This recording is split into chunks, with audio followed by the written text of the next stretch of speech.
Anand and I am an oral and maxillofacial surgeon. The point of this video is to help you shop safely while taking all the necessary precautions. Now we know these days that we are living in a highly contagious and contaminated zones. We don't know where this coronavirus is lurking. And the most important thing in today's times is basically to get food. My personal suggestion is that if there are 3 members in the family, the one who is the youngest can go and fetch groceries from the supermarket and come back and not let the elderlies go to the supermarket. Now, once you get the groceries from the supermarket, what should be done? This is exactly what I'm going to demonstrate, how to keep your vegetables, your fruits and various other things which you get from the store into your house, decontaminate them and put them safely. Now first of all, I'm going to take a wipe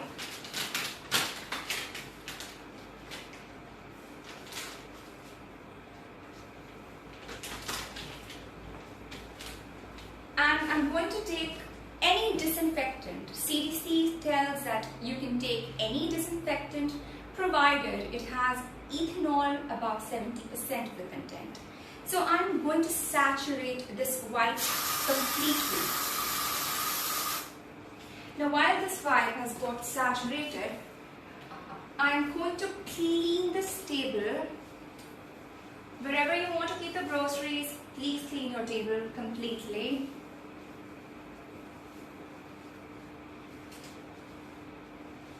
So now this table is clean and I'm going to keep my groceries on this table. So this is my grocery bag and what we have here. So I'm assuming that one side is the contaminated part and the other side is the sterile part. Now where I've kept the groceries is a contaminated zone and the other is a sterile zone. I will just keep this tissue paper over here and okay, what do we have here? We have a box of coffee and this is a cardboard box. Now we know that the virus, it lurks on the cardboard box for at least 12 hours. When we go to the grocery store, the thing is that there are so many people in the store, they may sneeze and those viral particles, they settle on the surfaces of such things which we buy. So one thing which you can do is, you can take the wipe, you can clean it completely, all the surfaces, or you can just open this pack like this over here without touching the inner contents and drop these contents in the sterile zone while not making this cardboard box touch the sterile zone. So we keep this cardboard box away. Second, we have a bag of chips over here. Now this is plastic and we know that according to CDC, the coronavirus, it stays in the plastic for at least 2 to 3 days. So what can we do in this? We can just clean it, especially the places where we know that most of the human hands, they touch, especially the top and the bottom of the packet. So once we have cleaned this completely, we'll keep it on the sterile zone. Now the question arises, what to do with fruits and vegetables? I have a bag of potatoes over here. And in many videos I've seen many people advocating, in many articles I've read that you wash it, sometimes people wash it with baking soda and vinegar. You can do that, but the vinegar is going to creep inside the potatoes or any fruits and vegetables which you have bought, because just like our skin, the fruits and vegetables are porous. So we don't want that acidic taste in the vegetables.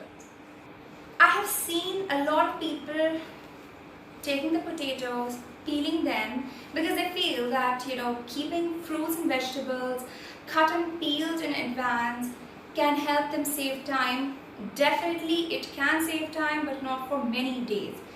Okay, so I would never advise anybody to cut the potatoes, peel them and keep them raw in the fridge, because there's a reason behind it. Everything has a reason. Now that reason is that when you keep raw potatoes inside the fridge, a chemical reaction takes place by an enzyme called invertase. Now what does that enzyme do? That enzyme, it breaks down the sugar which is present in the potatoes into glucose and fructose, and that creates a compound called acrylamide, which is formed during cooking, and it is a carcinogenic compound. So my advice to all of you is that please do not keep the potatoes, do not cut them or peel them and keep them in the fridge. Take a wire rack and keep the potatoes on the wire rack and store them somewhere cool, because there's a reason that why it has a mesh. The potatoes, they have pores inside and they breathe, they need to breathe. Secondly, you do not have to wash every fruit and vegetables which you get from the market, because they already contain a preservative called sulfite, which helps them to remain fresh for longer time. And if you are going to remove that preservative, it is an inorganic compound basically. So if you are going to remove that, what is going to happen is that the compound will get ripped off from the surface of the fruits and the vegetables, and it will actually attract the mold and the fungus to grow on it. So please, my advice, do not do that. Secondly, what do we have? We have an orange over here. Now it has a thick skin on it. If you want to eat the orange there and then, only then eat it. Then wash and eat it. Otherwise, there is no point of washing it and keeping it. Like I said, that these fruits and vegetables, they contain an inorganic compound called sulfite. So you do not want that inorganic preservative to get stripped off right away. So again, we are just going to keep them in the fridge. So if you want to again eat it, please wash your hands for 20 seconds. There is a reason again behind those 20 seconds. The reason is that when you wash your hands and with any kind of soap, a lather is formed, and the lather, it contains small molecules called micelles. Now the function of the micelles is to clean the dirt and the grime and the fat. And how does that help us in battling the coronavirus? In all the news channels, everywhere in the papers, in all the articles, it is again being said from time and again, please wash your hands for 20 seconds at least. Especially take a small brush and rub beneath the nails. Well, women do have a habit of keeping long nails, some of them, but now is the time to keep your nails trimmed. You do not want any kind of debris to get stuck within the nails, right? So now the reason that why we need those 20 seconds is really crucial, is because that the soap, when we wash our hands with soap, it forms lathers, and that lather, it contains small molecules called micelles, which contains a hydrophobic part and a hydrophilic part. Now the virus is an encapsulated structure. It has a bilipid membrane on it, and it is actually a very it is not a very strong virus in the sense that a simple soap can just kill it. Reason being that it has an encapsulated structure, it has a bilipid membrane on it. That means it contains proteins and fats, and it contains a ribonucleic acid or the RNA inside the shell.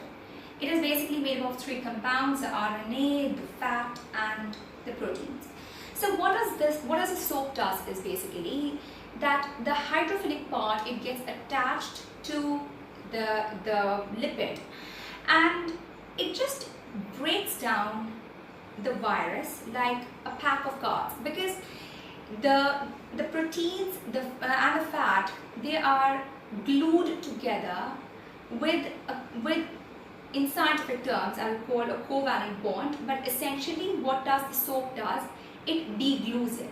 It basically removes the glue between the proteins and the fats.